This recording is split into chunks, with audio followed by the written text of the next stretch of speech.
美国国会两党议员成立维吾尔连线，专门处理中国对维吾尔人的侵权问题。美国众议院民主党众议员汤姆·索欧奇和新泽西州共和党籍众议院克里斯·施密斯29日宣布成立国会维吾尔连线，让更多的人了解中共对维吾尔人权的系统性侵犯，支持解决这21世纪最大规模的有组织的侵犯人权活动的立法。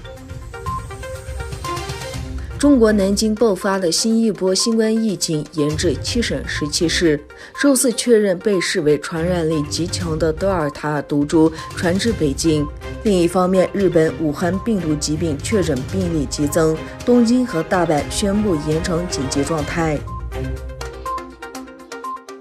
香港警方周五表示，针对香港民众在商场内对中国国歌发出嘘声展开调查。早前，民众聚集在商场内观看香港击剑选手为香港夺下奥运金牌的颁奖直播，但因背景播放中国国歌，引发香港民众嘘声四起。当地时间7月30日早晨，首架搭载221名阿富汗口译人员及其家属的飞机降落在美国华盛顿杜勒斯国际机场。这些口译人员在阿富汗战争期间为美军担任翻译工作。这221名阿富汗人中包括了72名儿童。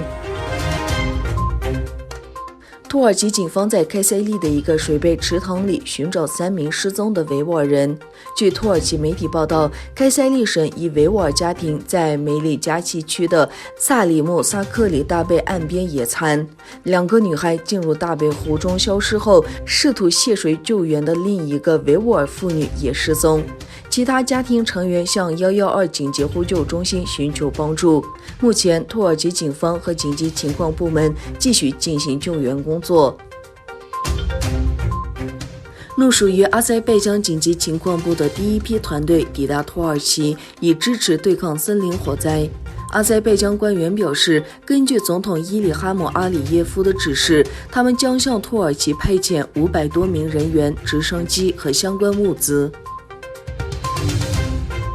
因广告违规而在哈萨克斯坦被禁的社交网络平台 LinkedIn 已经宣布重新开放。哈萨克斯坦信息和社交发展部在声明中指出， LinkedIn 在该国被禁止后，与该公司的区域代表举行了会议。